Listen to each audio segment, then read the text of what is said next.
Olá, pessoal! Estamos hoje iniciando o nosso programa Profundidade Máxima, aquele programa que vai fazer um mergulho no Enem e demais vestibulares. Estamos aqui hoje com grandes convidados, Armênio Vitoriano, coordenador da terceira série, João Paulo Cláudio, nosso professor de História. Olá, tudo bem com vocês? E Maíra Fonseca, nossa psicóloga do ensino médio. Esse momento aqui é para a gente bater um papo sobre o Enem, falar um pouco sobre a sua história, sua importância, como vocês podem se organizar melhor para vivenciar esse momento, ter alguns momentos de interação. A gente vai ter ao longo do ano 11 episódios dedicados justamente ao Enem. Vamos ter a equipe de matemática, a equipe de química, a equipe de humanas, de linguagens, todo mundo reunido aqui para bater um papo com você, para ajudar nessa preparação e fazer com que você avance cada vez mais por águas mais profundas. Então, vem com a gente. Olha, hoje a gente começa falando de Enem, né? Enem foi uma prova já criada há muito tempo mesmo, tá? Antigamente ela tinha somente 63 questões, então mais fácil que hoje 180, né? Pois é, 63 questões. E depois resolveu-se fazer uma mudança. E por que essa mudança? O Enem ele surge não para garantir vaga em faculdade, não era isso, era para conhecer a população, ver as dificuldades, ver, por exemplo, o pessoal do Nordeste, ele tem dificuldade em quê? Ele tem facilidade em quê? O pessoal do Centro tem dificuldade em quê? Era mais uma ideia para ajudar no Ministério do Trabalho, por incrível que pareça. A ideia do Enem ela não surge como o Ministério da Educação, ela surge como algo no Ministério do Trabalho, só que depois foi encampado, claro, pelo Ministério da Educação, e a partir daí, a partir de 2009, passou a ter essa estrutura, ou pelo menos uma estrutura parecida com o que vocês têm hoje, e nessa nova estrutura, com 180 questões, e mais precisamente, servindo como porta de entrada para várias faculdades públicas do país. Não todas, mas a grande maioria. Foi em 2009 que surgiu as áreas de conhecimento também, a estrutura da prova dividida em áreas de conhecimento, né? A proposta inicial era avaliar a qualidade da educação, né, João? Era. Como é que se deu aí, dentro do contexto histórico, social, essa implementação do Enem? É bem curioso, porque em 98, né, quando eu prestei vestibular para a Universidade Federal do Ceará, fiz o vestibular tradicional, com 2 etapas. E o Enem era só para realmente saber onde é que estão as falhas, o que os alunos estão aprendendo ou não. Pois bem, nos anos 2000, há toda uma questão de não apenas a aprovação de alunos dos vestibulares. As universidades federais, elas vão aderir ao Enem, mas também 2010, 2009, 2010. 2009 teve uma modificação. 2009 ele passa a ter 180 questões, mas, por exemplo, a prova de linguagem não tinha língua estrangeira. Língua estrangeira passou a ser a partir de 2010. A federal daqui, por exemplo, ela não aderiu ao Enem em 2009, ela só passou a aderir em 2010. Entendi. E a gente passou a ter realmente essa competição, ter esse esforço todo, viver em redor do Enem depois de 2010. Mas o curioso é que o Enem também tem uma função social interessante, entre várias, que é para que o brasileiro possa conhecer um pouquinho melhor de outras regiões, um pouco da cultura de outras regiões, um pouco das especificidades de cada uma das regiões brasileiras. O vestibular passado, o Enem do ano passado, foi isso, foi demonstrando um pouquinho da cultura de várias regiões, do linguajar de várias regiões. Então, o Enem, para além da vaga na universidade pública, tem uma função para que o brasileiro enxergue um pouquinho melhor o que é o Brasil. 2009 é bem curioso, porque 2009 é uma revolução nas mídias sociais. Além da revolução dos vestibulares, nós temos a revolução das mídias sociais. É um período de intensas transformações. E como foi falado, realmente em 2010 a UFC, Universidade Federal do Ceará, vai aderir. E de lá para cá, muitas são as modificações, Armênio. Por exemplo, cada vez mais a prova ela é contextualizada, cada vez mais se exige do aluno que o aluno tenha não a informação em si, mas saiba interpretar adequadamente o que é passado para ele. Isso é bem curioso, porque envolve um tipo de conhecimento bem diferente dos vestibulares tradicionais. que é o vestibular, que envolve um conhecimento de informações guardadas, informações muitas vezes até decoradas. E agora não. Envolve um tipo de interpretação, análise, uma cognição diferenciada.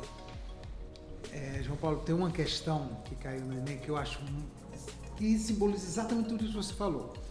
Era uma questão do seguinte, questão de química, que ele dizia que uma geladeira com cheiro de peixe, tá? Qual era o procedimento que você deveria fazer? E ele dizia, através daí, né? Ele queria que você soubesse quais os produtos usar e por que aquele produto neutralizava o odor. É óbvio que aquilo dali era conhecimento técnico. Sim, você tinha que ter o conhecimento de química para saber aquilo dali. Mas era aplicação na vida prática. E isso é que é interessante do Enem. É aplicação na vida prática. Não é aquele conhecimento pelo conhecimento que você vai só ficar decorando. Até porque hoje, se a gente for olhar um pouquinho, informação por informação, eu tenho a internet que faz isso. Não estou falando nem de IA, estou falando de internet comum. O que nós precisamos hoje do nosso aluno é o quê? Que ele saiba interpretar adequadamente. Que ele saiba usar o conhecimento no dia a dia. A aplicabilidade, né? Exatamente. Na prova de humanas, é incrível como envolve conhecimento para que o aluno tenha mais técnica, mais sensibilidade para questões enquanto cidadão. É incrível como o Enem, na prova de história, envolve alguns conceitos que, quando eu fico analisando, eu fico pensando democracia, cidadania, integração, equidade, conceitos que são importantes, não na formação intelectual só, informações importantes na formação humana, na formação enquanto cidadão, enquanto uma pessoa que pode, a partir desse tipo de conhecimento, interpretar melhor o mundo. E foi perfeita a sua fala. Informações nós temos, em todos os cantos. Agora, interpretar. Então, o Enem envolve isso. Ele envolve um tipo de conhecimento que não é um conhecimento de guardar em si, mas sim de interpretar adequadamente. E essa questão é ótima. Ano passado, a prova do Enem, na parte de linguagens, tinha uma questão que tinha um texto que abordava alguns intelectuais, alguns artistas brasileiros, como o Caribé, que é tão importante, que o aluno que nunca tinha escutado falar vai ver sobre as características da pintura dele, da importância dele. É incrível o quanto que dá para enriquecer os nossos alunos por meio dessa prova do Enem. E, novamente, é uma prova que envolve interpretação, leitura. Ela incentiva a leitura, Arminho. Com leitura. Muito conhecimento de mundo, muita leitura. Interessante é que não... Por exemplo, uma prova de história jamais vai perguntar uma data, jamais vai perguntar um fato. Não, vai perguntar causa e consequência. Sim, porque é isso que você tem que saber. Agora, e hoje houve essa importância toda, é fato. Se há 20 anos atrás se falava, há 15 anos atrás se falava, porque o Enem vai acabar, porque o Enem vai mudar. Não, o vestibular tradicional mudou todo, acabou. Todos caminharam para a direção do Enem. E aí eu tenho uma pergunta em relação a isso. Vocês que estão há mais tempo acompanhando, né, o ensino médio, João Paulo enquanto professor e também praticante da prova do Enem, né, porque você enquanto professor praticamente todos os anos realiza a prova, né? O que é que vocês têm percebido de mudança nessa estrutura da avaliação? Hoje eu percebo que o aluno coloca pra gente, a prova ela vem contextualizada de uma forma que muitas vezes eu não sei identificar o que é sociologia, o que é história, o que é geografia, literatura, incluído na parte de história. Como é que vocês percebem isso? É bem curioso. Tem um autor que eu gosto muito chamado Edgar Morin. Edgar Morin. Ele tem um livro chamado A Religação dos Saberes, que esse livro, inclusive, contribuiu para ter uma conexão com um grande amigo que é professor de formado em biologia, mestre em inteligência artificial, doutor em inteligência artificial, o Max. E aí, esse livro meio que nos integrou, porque ele é um biohistoriador. Ele falava da necessidade do conhecimento ser religado, porque o conhecimento estava fragmentado demais. O Enem faz essa religação. Na prova de humanas, ciências humanas, realmente, muitas vezes, nós não sabemos se é sociologia, se é filosofia, se é história. de tão conectado que está. Realmente as fronteiras, elas são mais borradas, por assim falar. Mas o aluno, com boa leitura, que vai durante um ano, aumentando o seu repertório, aumentando o seu vocabulário, eu falo muito para eles, lê uma palavra que não conheceu, procura logo, porque pode estar na sua prova do Enem. Realmente, dando os saberes. As ciências humanas estão com as fronteiras mais borradas, por assim falar. E bom que se fale que isso não é só Enem. A USP fez uma mudança Sim. agora e algo que eles bateram pesado. Olha, algo que vai mudar muito é nós termos questões em que eu possa religar esses saberes, em que eu possa misturar conteúdos, seja um conteúdo de química e um conteúdo de história, seja um de física e um de biologia, não interessa, mas que eu possa trabalhar vários conhecimentos. E isso é muito importante. Aí, historiador, como eu sou, eu fico pensando o quanto que nós, ao longo da idade moderna e contemporânea, fomos fragmentando esses microcampos do saber. Se a gente for olhar os pensadores, os que a gente chama de renascentistas, o Da Vinci, por exemplo. O Da Vinci, uma das características, quando falamos dos renascimentos, porque são renascimentos, é a característica do universalismo, ou polímata. O Da Vinci, ele sabia muito de escultura, pintura, geometria, era um gênio da geometria.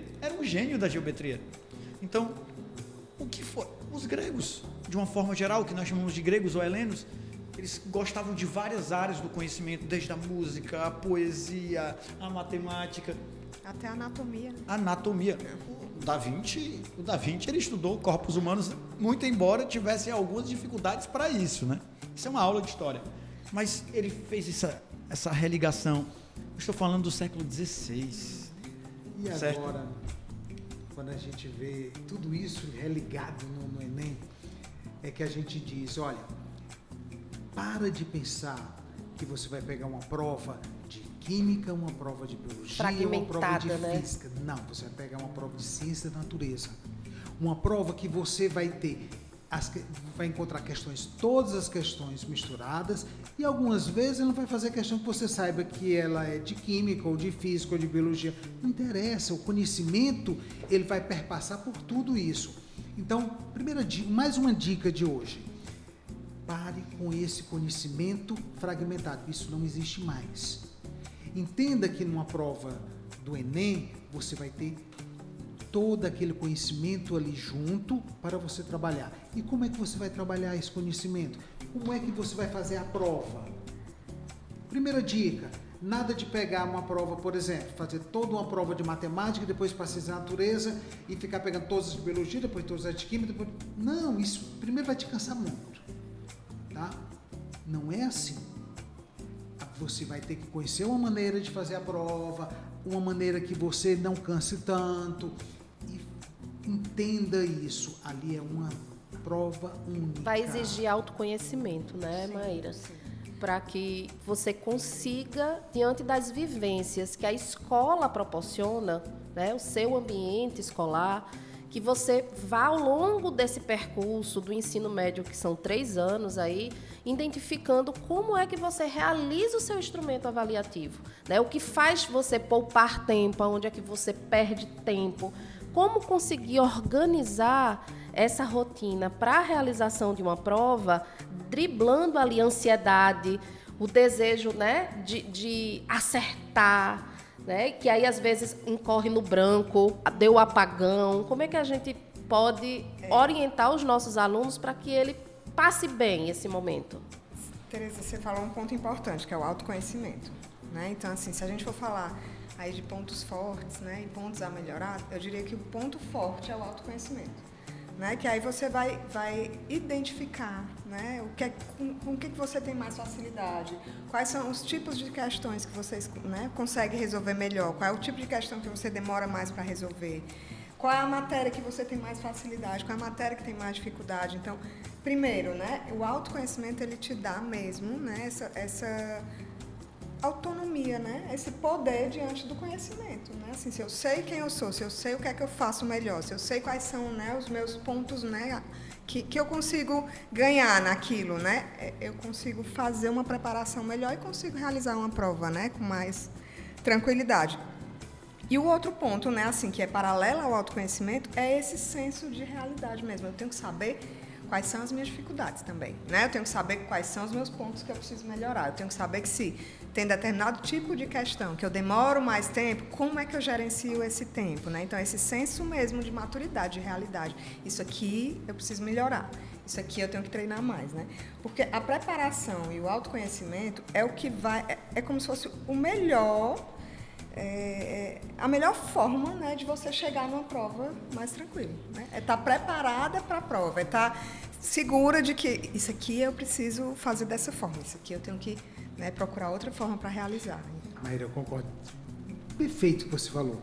Uma coisa que eu digo muito para os meninos, eles precisam se conhecer, eles precisam saber como ter uma ideia do seu emocional. O emocional é muito importante. Por exemplo, eu sou uma pessoa muito insegura. Eu estou ali, peguei a prova. Ou até mesmo você não é inseguro, mas você se sente seguro no começo da prova. Pegou ali a prova. Eu vou começar por qual questão? Eu vou começar por uma matéria que eu domino? Começo pela redação. O que é que eu vou fazer primeiro? O que é que eu vou fazer primeiro? Bem, se nós estivermos falando do primeiro dia, é sempre obrigatoriamente redação. Mas vamos dizer no segundo dia, eu começo por ciência da natureza, eu começo por matemática, eu vou seguindo o caderno, a ordem que estão me colocando, ou eu vou interagir? Bem, por exemplo, eu sou uma pessoa insegura, eu estou inseguro, eu estou nervoso, comece pelo que for mais fácil, para você ganhar confiança, aí depois vá em cima do que for difícil. Uma dica, no final, deixe o que for algo fácil para você, não faça algo difícil no final. Por causa do tempo, não é? E também porque você vai estar exausto. Olha, se eu não tenho facilidade com física, eu vou deixar para fazer física no final da prova, quando eu já estou cansado, tenho pouco tempo, não consigo mais nem saber meu nome, depois de 4 horas de prova, não vai funcionar. Vai continuar sendo sua dificuldade. Exatamente. Eu acho, viu, Armênio e João, que as pessoas ainda não conseguiram entender que o Enem também ela é uma maratona, né? Exige preparação física, preparação mental, além de toda essa bagagem de conhecimento, né, que é necessária. E muitas vezes o aluno ele não se preocupa com isso, né, de ter uma rotina mais saudável, de fazer exercício físico, de muitas vezes de cuidado emocional, de buscar uma terapia, para tentar esse autoconhecimento, para que esse momento ocorra de forma mais tranquila, né? E eu acho que uma das grandes dúvidas dessa realização da prova é devido 3 letrinhas que surgiu com o Enem, que se chama TRI, que é um bicho-papão, muita gente não consegue entender, e eu queria que vocês falassem um pouco para a gente sobre a TRI. Armênio, por isso que, assim, quando você falou sobre olhar a prova, eu acho essencial essa sua fala de olhar a prova. 90 questões, mais uma redação no primeiro dia. Você vai olhar mais 90 no segundo dia, uma semana depois. Vamos para o primeiro, 90 mais uma redação. O olhar panorâmico é interessante para se ganhar confiança, é interessante para você já identificar algumas questões fáceis, e quando você for explicar sobre TRI, a importância das questões fáceis, elas devem ser acertadas. Elas são essenciais na pontuação TRI. Sem as questões fáceis, vamos identificando. Eu vou identificando questões, olhando algumas fáceis. A sua dica também é maravilhosa, de deixar uma parte de uma temática, de um conteúdo, porque está religado. Então, assim, a gente não sabe que é exatamente história ou filosofia, mas alguns conteúdos que nós conhecemos, deixar para o final, porque quando você está cansado, você perde potencial, sim, demais. Então, identificar, fazer logo uma parte do que você sabe, deixar uma outra partezinha para o final, e no meio disso fazer aquilo que você tem mais dificuldade. E sempre procure olhar as questões, algumas fáceis no início, para sua pontuação, porque errar uma questão fácil, Armênio, despenca a nota do candidato. Para vocês terem uma ideia, um aluno A acertou as 10 questões mais fáceis de matemática. O outro acertou as 15 mais difíceis. O que acertou as 10 mais fáceis, a pontuação dele é muito maior do que o outro. Isso é o TRI. Então, não importa número de acerto de questão. Não. Importa sim o quê? A questão mais fácil, todas as fáceis devem ser acertadas. Depois Então as mais fáceis vêm no início da prova. Não, pelo amor de Deus. Misturado. Ela vem toda misturada.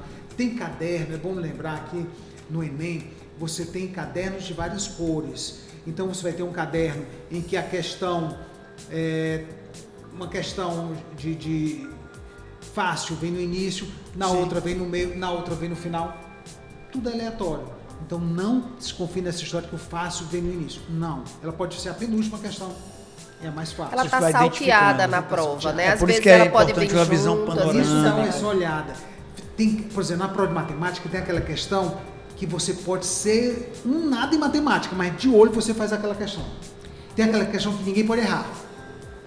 E o que eu ia acrescentar é que isso tem um impacto também na questão do nervosismo, né? Porque se você começa a acertar, assim, você percebe que, né, que tem questões que você domina, né? E começa a fazer as questões Você vai ganhando fáceis. confiança. Você vai ganhando confiança e o nervosismo vai diminuindo, né? Que é um fator Portanto, que eu falo. atrapalha demais na hora da prova, né? Quanto mais Passei tenso, quanto pela mais... prova. Passei pela Exatamente. prova, veja algumas questões fáceis, deixa algumas Vai matérias ganhando que vocês confiança, ganhar confiança, que vocês sabem que vocês entendem, deixa para o final porque você vai estar com menos energia, bem menos. Eu faço essa prova há alguns anos e eu tenho muita prática de leitura, eu leio muito e eu termino a prova no primeiro dia, por exemplo, cansado. A redação, nós temos que ter todo o cuidado do mundo.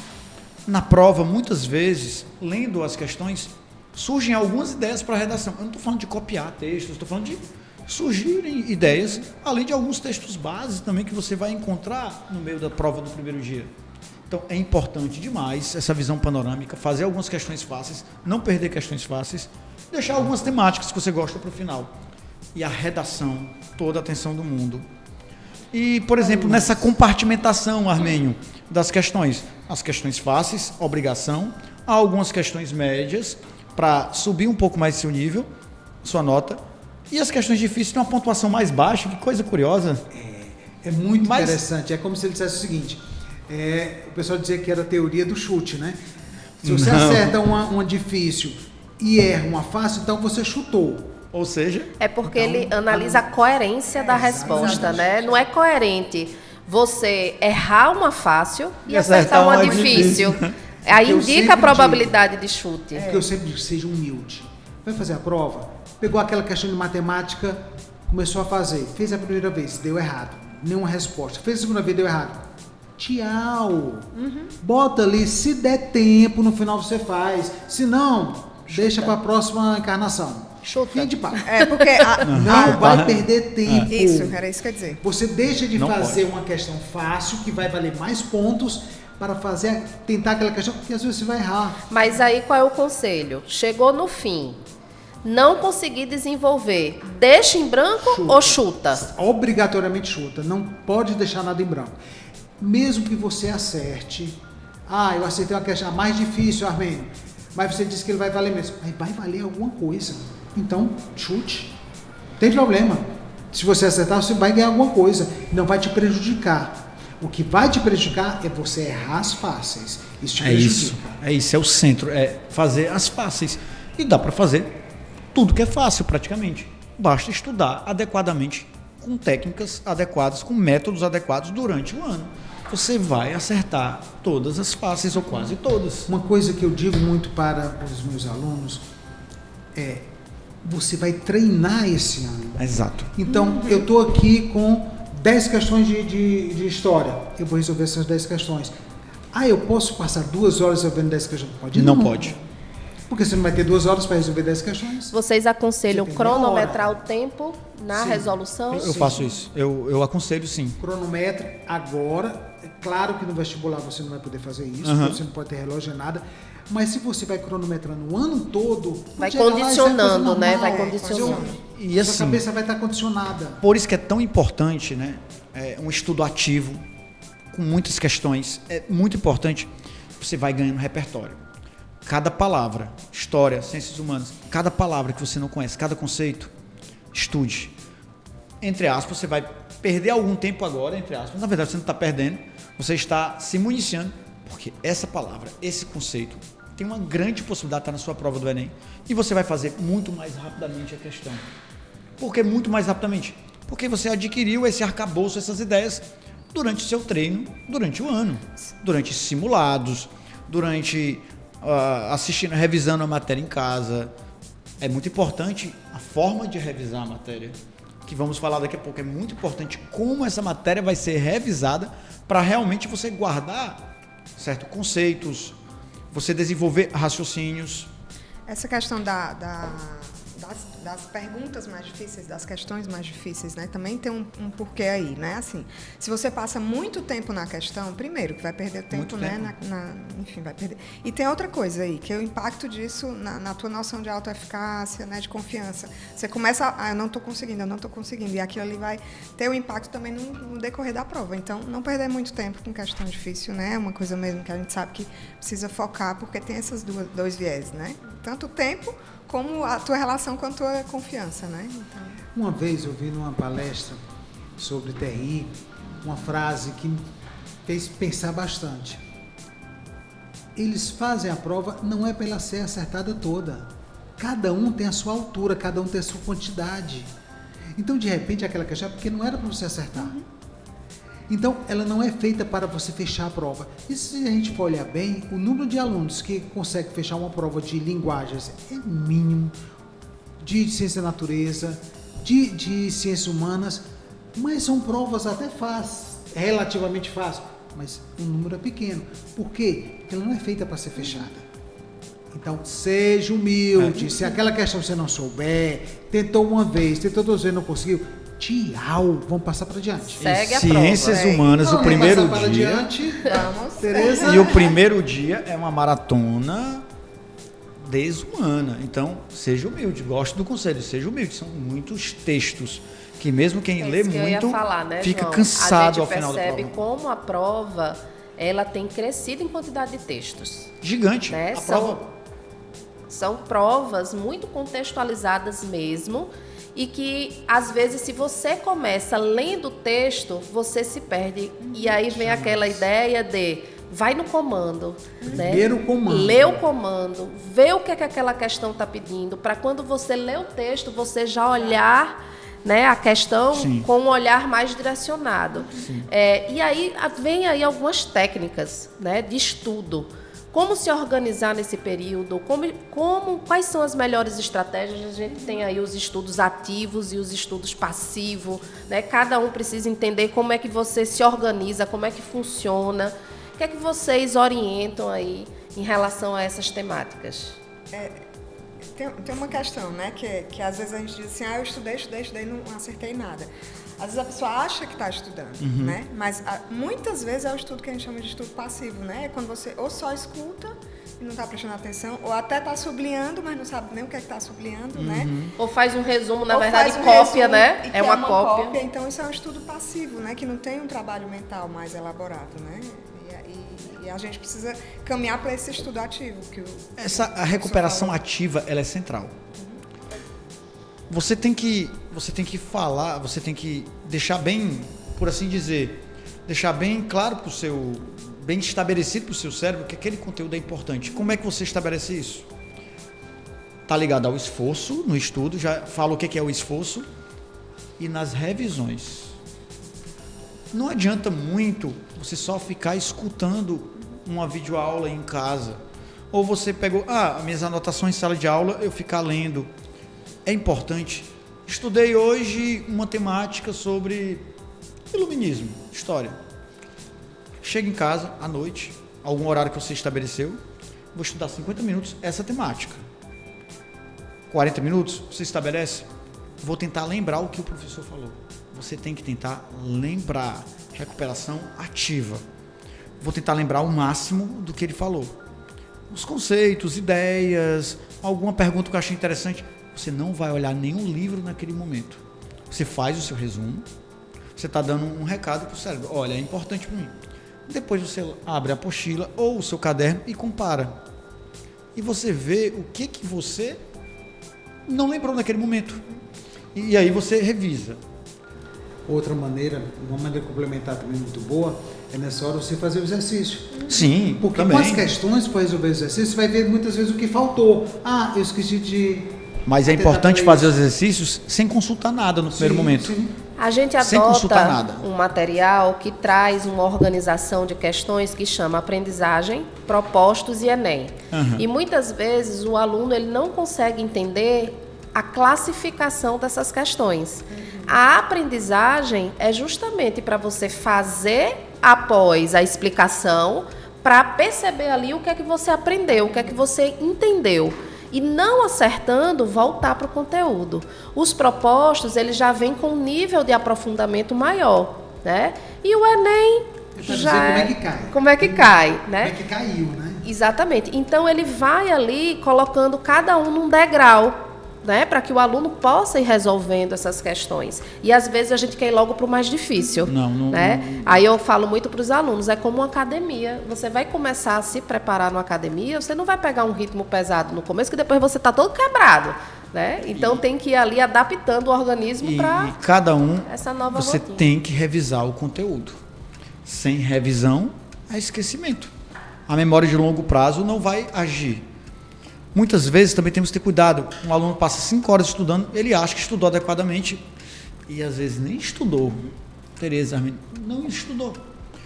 Ele leu vários conteúdos, não aplicou adequadamente, vai esquecer. Porque no outro dia tem mais 5 horas ou 4 horas, ele vai acabar esquecendo. Ele vai perder ali, a neurociência fala, perder uma média de 80% de tudo que ele acha que aprendeu. Por isso que é tão importante o estudo ativo, exercícios, revisões e revisões com uma certa periodicidade. E hoje periódicas. a gente tem o ganho da tecnologia, das ferramentas, né? Diversas plataformas que ajudam. E outra coisa que organiza o pensamento é o tal do mapa mental, né? Nossa, muito bom. Olha, na minha época não existia a história de mapa mental. Nesse nome não existia essa expressão. Mas sabe o que é uma coisa que eu fazia que funcionava bem? Flashcard? Isso que eu gostei. Não assim não. Não, flashcard. Mas na Os minha cartazinhos. época tinha o seguinte, por exemplo, história. Eu sempre fui um ótimo aluno de história, porque para mim tinha que ser causa e consequência. Então, se o professor estudava, a gente estudava sobre a vinda da família imperial para o Brasil, houve uma causa para aquilo acontecer. Então, a gente ia para Napoleão. E havia consequência. Todo o desenvolvimento e depois a independência do Brasil. Você tem que ver assim, tudo como causa e consequência. Depois eu, como professor de literatura, eu ia estudar, por exemplo, realismo. Por que as pessoas passaram a escrever daquela forma, do realismo? Porque naquela época começou a ser divulgado um monte de ideia diferente, como por exemplo o socialismo, como por exemplo da psicologia, né? Os primeiros estudos da psicologia. E as pessoas começaram a ver diferente, ver de uma maneira racional, científica. Daí eles usaram esse contexto científico ali. É isso, interligar. Você estuda história, você estuda literatura, você estuda geografia. Geografia, não vou dizer, claro, relevo, né? Óbvio, né? Estou falando da política. Você estuda tudo isso junto, interligado, porque aí voltamos lá para o início da nossa conversa. É o conhecimento interligado. Jamais separado. E esse recurso do mapa mental, né, ele é muito interessante porque ele usa essa estrutura visual, que tem um impacto muito grande no conhecimento, né? E também aquela coisa das ideias centrais, né, e das conexões. Então, isso ajuda o cérebro mesmo a ter uma organização do conhecimento. E ainda mais a geração atual, que está muito visual. Muito visual. Nós temos que nos conhecermos. Dessa forma, sabemos que temos determinados vícios.